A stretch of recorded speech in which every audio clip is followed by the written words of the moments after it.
Olá! Veja o que mudou em relação ao imposto de renda para os gaúchos atingidos pelas enchentes no estado. Com a ajuda do NAF, vamos explicar os novos prazos de declaração e restituição do imposto e sobre o pagamento de outros tributos. No Tá na Mídia, curso de jornalismo destaca a importância e os desafios da fotografia de imprensa em situações de crise, como essa vivida pelo estado. Na próxima segunda-feira, encerram as inscrições para o vestibular de inverno da UFN. Veja como disputar uma vaga em um dos 30 cursos oferecidos. E quem já se formou, volta à universidade para dividir as experiências da carreira e inspirar os futuros profissionais. É agora, no Universo Acadêmico. O primeiro lote da restituição antecipada do imposto de renda aos contribuintes gaúchos deve ser pago nesta semana. O Rio Grande do Sul foi priorizado em função da tragédia climática que atinge o estado. Também houve alteração no prazo do imposto de renda para os moradores dos municípios gaúchos afetados, como você confere na entrevista com a coordenadora do Núcleo de Apoio Fiscal da UFN. Estamos aqui com a professora Lisiane Oliveira, do curso de Ciências Contábeis da Universidade Franciscana, que também é coordenadora do NAF, Núcleo de Apoio Fiscal aqui da UFN. E ela vai nos dar um panorama geral sobre as alterações que foram divulgadas aqui para o Rio Grande do Sul quando se pensa em assuntos tributários, empresariais e econômicos. Professora, então em relação à medida que a Receita Federal já divulgou da alteração da entrega da declaração de imposto de renda para os municípios que foram afetados pelas enchentes aqui no Rio Grande do Sul, poderia nos dar mais detalhes sobre este assunto? Bom, esse ano a gente tem a questão da calamidade, a questão das chuvas que vem se alastrando pelo Rio Grande do Sul desde o início de maio. Então a Receita acabou trazendo algumas medidas que vêm a auxiliar os gaúchos de forma geral. A primeira delas é a questão da prorrogação no imposto de renda. Não é mais o dia 31/5, a data final, ele passa a ser 30/8. Consequentemente, aqueles contribuintes do Rio Grande do Sul, eles têm esse benefício para a questão da postergação do pagamento, mas a gente tem algo mais positivo, que ele tem direito à restituição antecipada. Isso é, além dessas mudanças, que é uma das prioritárias para o Rio Grande do Sul, a gente tem ainda outras medidas a nível de empresas pequenas e médias, principalmente os MEIs que a gente atende no NAF. Professora, já que a gente conversou sobre a restituição, a restituição do imposto de renda aqui para os gaúchos, como que vai funcionar?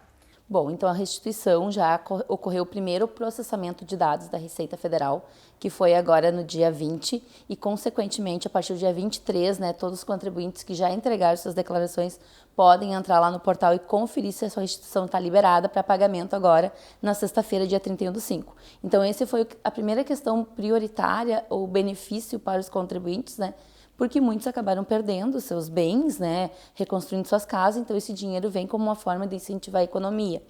E, consequentemente, também algo que beneficia os contribuintes gaúchos, e além de que outra forma que aqueles grupos prioritários também vão receber.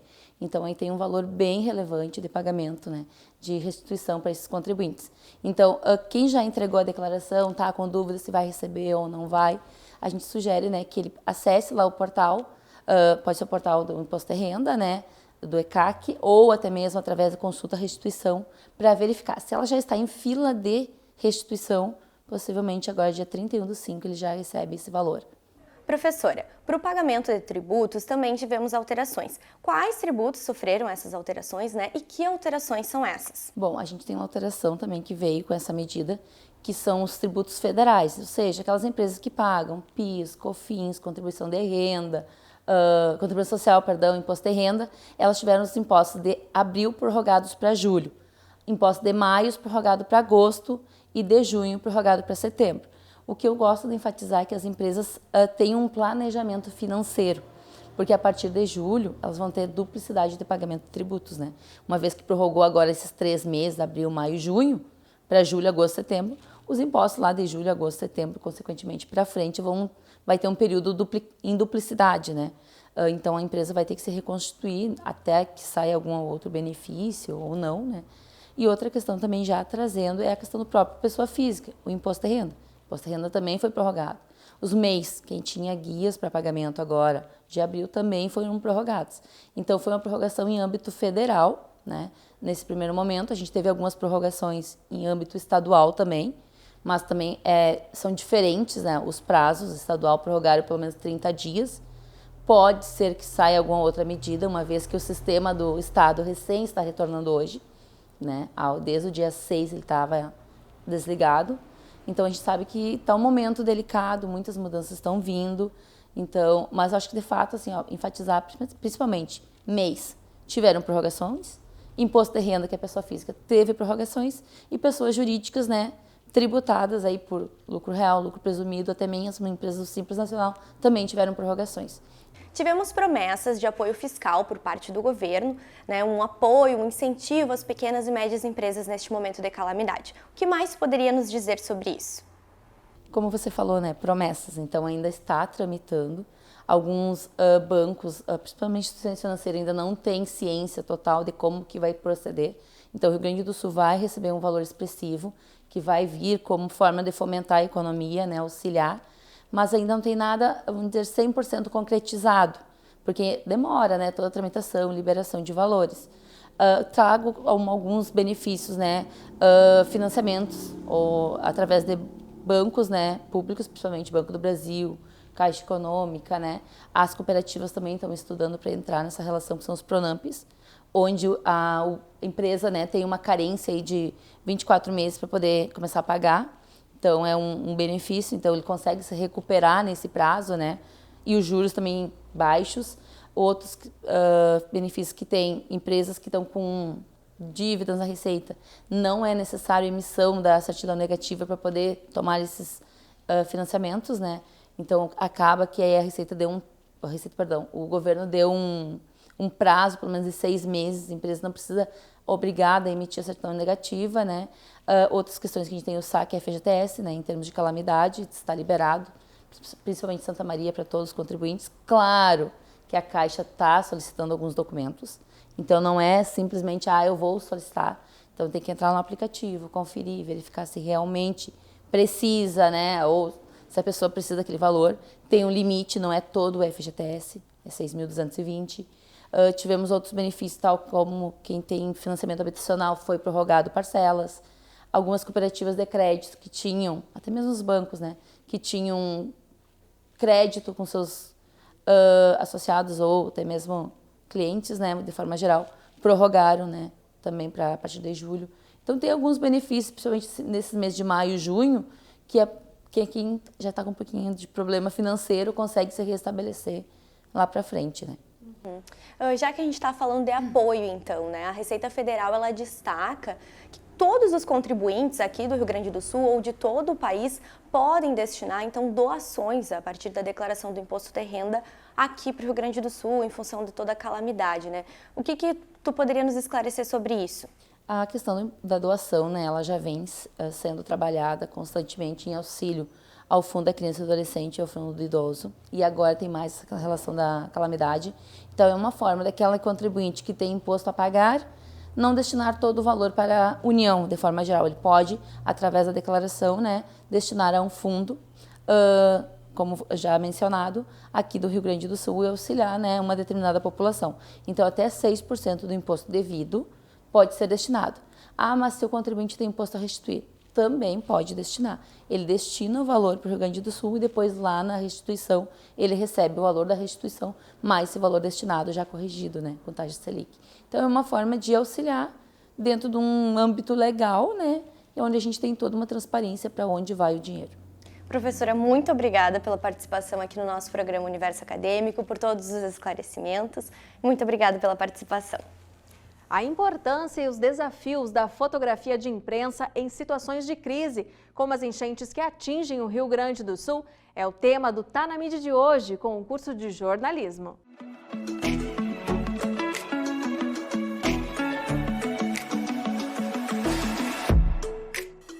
Olá! O Rio Grande do Sul tem enfrentado uma grave situação em função de fatores climáticos extremos. Chuvas de grandes proporções afetaram cidades inteiras, ocasionando em perdas de vidas, materiais e afetivas na maior catástrofe relacionada ao clima da história do nosso estado.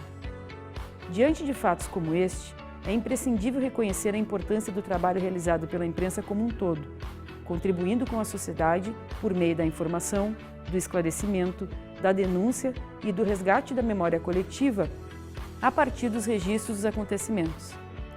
Igualmente, não se pode negar que tais eventos catastróficos são também um desafio para aqueles que são responsáveis pela informação, os profissionais do campo jornalístico.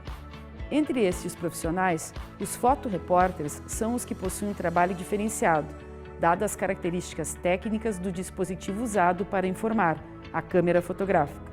Contamos em fragmentos imagéticos estáticos e sem sons, histórias de vidas que estão enfrentando perdas e sofrimentos irreparáveis, sendo, abre aspas, os olhos do leitor. A partir de fotografias que mostram o que acontece, quem está envolvido com o fato, como o mesmo se desenrolou e, o mais difícil, as consequências de um acontecimento da gravidade deste que estamos vivendo. Mostramos realidades por vezes muito duras, bem como os desafios e as dificuldades para quem cobre os fatos. Em pauta recente para a revista Isto É de São Paulo e para a Agência Central-Sul de Notícias da UFN, tive a oportunidade de registrar, por meio de fotografias, a calamidade que as chuvas causaram nos bairros aqui de Santa Maria e parte da região da Quarta Colônia, especificamente a cidade de São João do Polesne. Considerando a gravidade do fato ocorrido, as imagens trazem a dimensão da destruição, das perdas, da dor e da calamidade causada por este evento climático extremo, bem como as dificuldades da captura das imagens fotográficas, tanto pela questão de acesso físico aos locais atingidos, quanto pelo fator emocional. Para quem trabalha atrás das câmeras, responsável por mostrar as imagens dos acontecimentos, situações como esta tragédia recente nos coloca, ao mesmo tempo, diante da responsabilidade de informar, de sermos sensíveis com os dramas vividos pelas pessoas que tiveram perdas incalculáveis e também com os limites impostos a quem tem por obrigação levar a notícia à sociedade.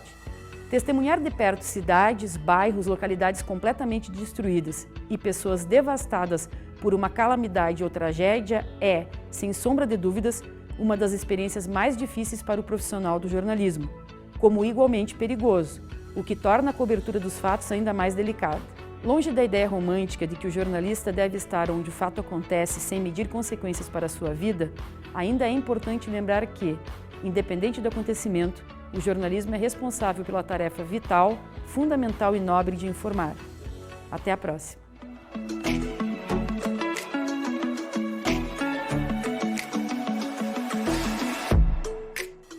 Ele trabalha na comunicação de uma das maiores redes varejistas do Brasil e veio até a Universidade Franciscana compartilhar o dia a dia da profissão. O curso de Publicidade e Propaganda promoveu um encontro com o egresso Lucas Baggio, que dividiu desafios e curiosidades da carreira com os alunos e também deu conselhos. Meu nome é Lucas, eu sou publicitário, sou formado aqui pela UFN desde 2018. Hoje eu trabalho como analista de marketing nas lojas Quero Quero. As lojas Quero Quero é a maior rede de lojas de casa e construção eletroimóveis do país. Hoje a gente tem mais de 550 lojas.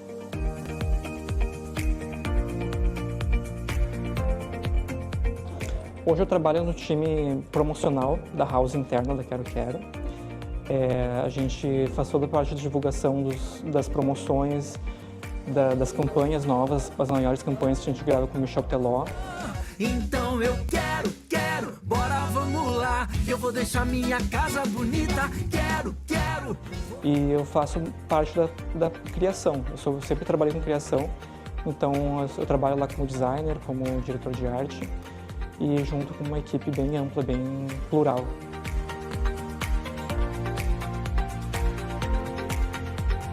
O público-alvo da Quero Quero são pessoas do interior, então a gente estuda muito, pesquisa muito sobre esse público para poder se comunicar melhor com ele, falar na linguagem e no tom certo, então encontrar os materiais corretos para a gente se comunicar eles da melhor forma.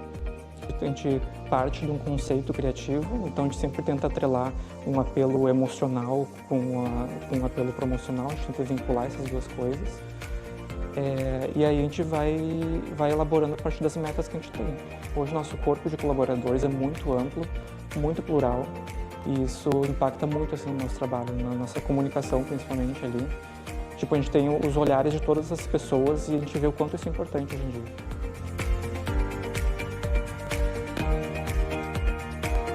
Quem está na academia, quem está na faculdade hoje tem que aproveitar os espaços que a faculdade tem.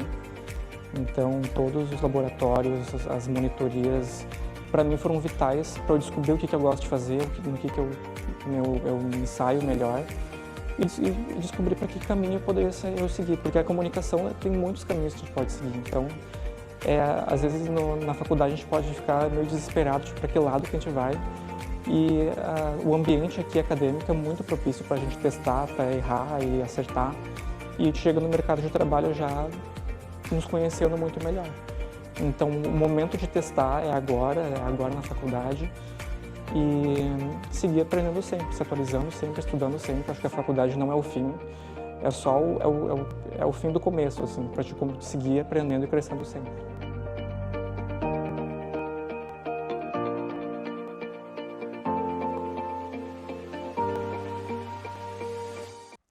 E o curso de História também reuniu egressos que dividiram com as turmas as experiências do mercado de trabalho. Ao voltarem ao UFN, os ex-alunos relembraram momentos e inspiraram os futuros profissionais da área. E a história, ela está em tudo, né? Então eu tento fazer com que os meus alunos compreendam isso, que não é momentos, não é eventos, não são acontecimentos que fazem a história. Tudo é história a todo tempo. Ela é lenta, gradual. Eu tinha 18 anos e entrei na UFN com o objetivo de ser professora, né? Eu já tenho isso como inspiração da minha mãe. Viajava, eu sou moradora de Quevedos, então eu viajava, fazia todo esse trajeto. Minha trajetória em História começou aqui na Unifra, antiga Unifra, né? Universidade Franciscana. Minha graduação aqui em História, meu mestrado em Ensino de Humanidades e Linguagens aqui. A minha história ela é toda aqui dentro, né? Uma prata da casa. Tudo que eu fiz, tudo que eu faço como professor da rede pública do Estado do Rio Grande do Sul, dentro da minha escola, ela é embasada no que eu aprendi em História, dos fundamentos e dos conceitos que eu aprendi dentro da instituição. Hoje sou realizado por estar dentro de uma sala de aula, não me vejo fora dela, me sinto algo que não tem como explicar dentro de uma sala de aula. Quando aquela porta se fecha, a vida floresce, renasce, me dá esperanças ali dentro. Então, como professor oriundo da graduação de História, é a história da minha vida.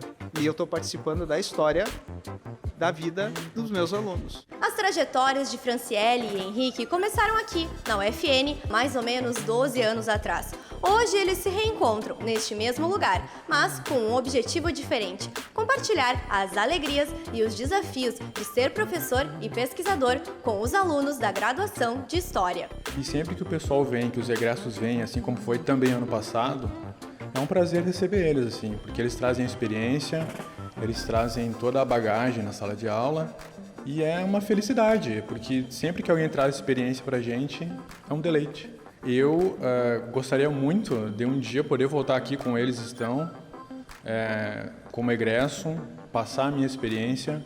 Eu tenho muita vontade de fazer uma pós-graduação, me dedicar mais à pesquisa também, não. E é isso, trazer para cá, devolver para a UFN o que ela me deu. Dentro da UFN eu me encontrei como professora.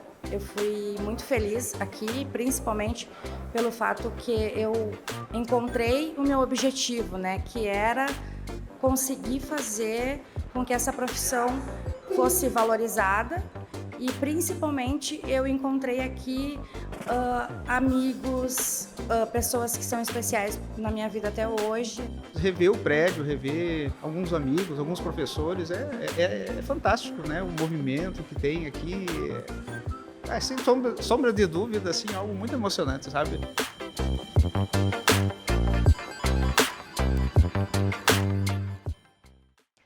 O vestibular de inverno da Universidade Franciscana vem aí e hoje a gente traz todas as informações sobre a inscrição para o processo seletivo. Para isso, eu recebo aqui no estúdio o professor Adilson Beust, da Coordenadoria de Seleção e Ingresso da UFN. Seja bem-vindo, professor. Obrigado pelo convite e pela oportunidade. Professor Adilson, vestibular aí, inscrições terminam na próxima segunda-feira. Quero que o senhor nos conte como que vai funcionar o processo seletivo nesta edição de inverno. Bruna, exatamente. Nós estamos com todo o processo já preparado, né? Basicamente, nós mantemos a mesma linha, né, dos outros processos seletivos que nós temos feito. Então, nós teremos provas presenciais para o curso de medicina, né, que é uma prova um pouquinho diferenciada, com questões objetivas e uma prova de redação, e uma prova de redação para todos os demais cursos da instituição. Essa prova vai ocorrer no dia 17, tá?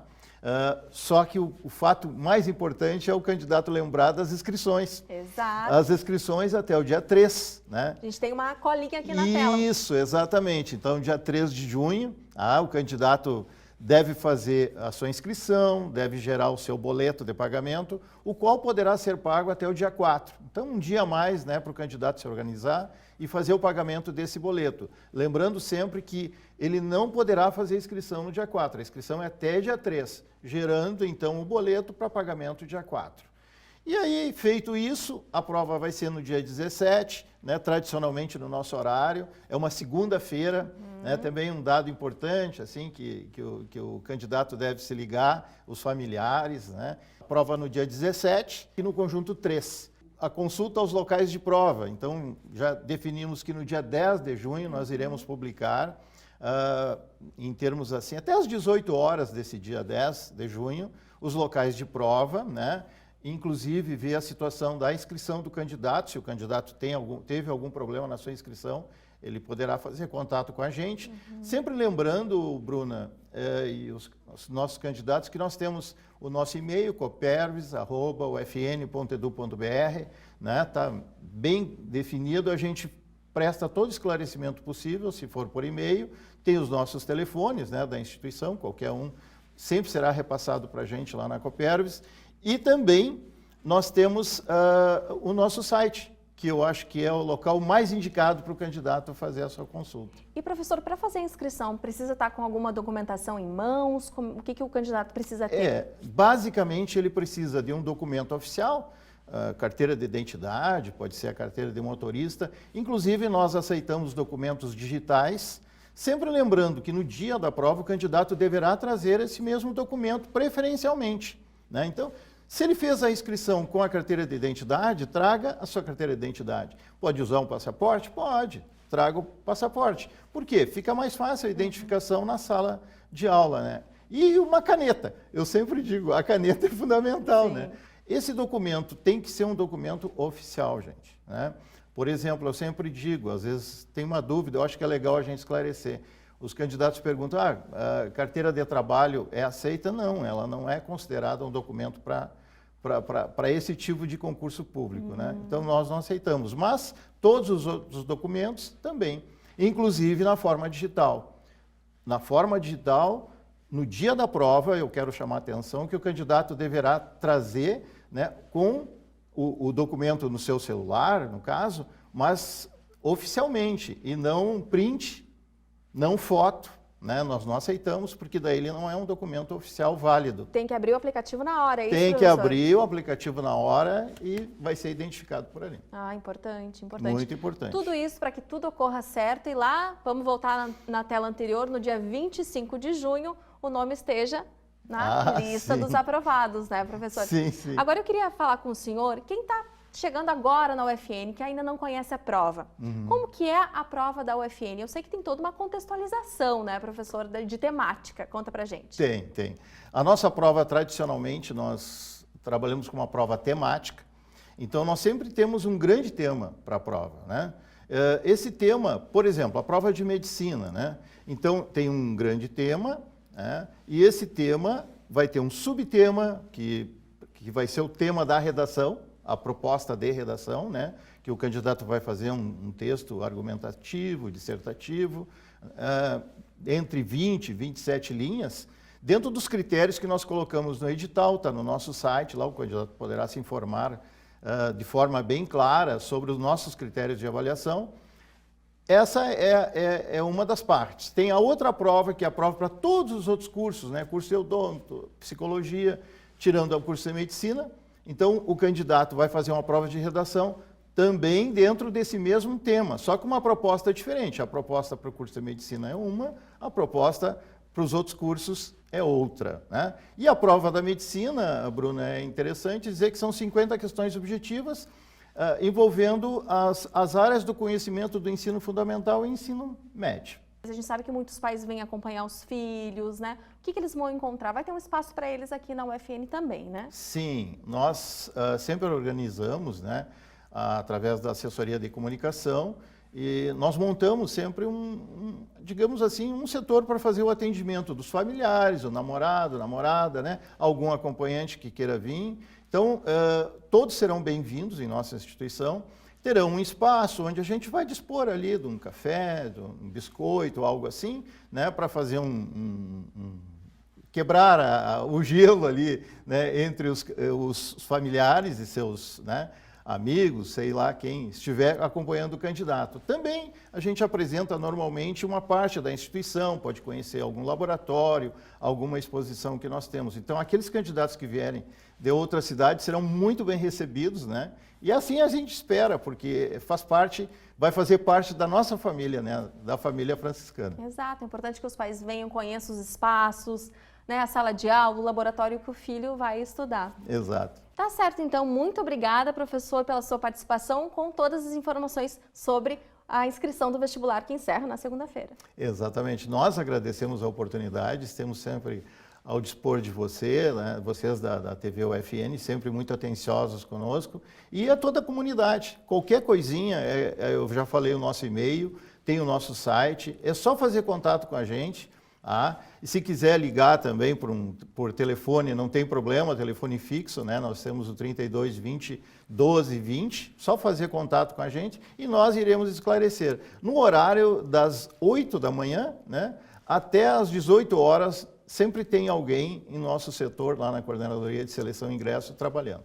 Perfeito. Então, junto com o professor Adilson Beust, a gente encerra o Universo Acadêmico de hoje, chamando a atenção para a data das inscrições para o vestibular, que encerra na próxima segunda-feira. Mais de 30 cursos oferecidos no vestibular presencial para todos os candidatos. Obrigada pela sua companhia, um beijo grande, tchau!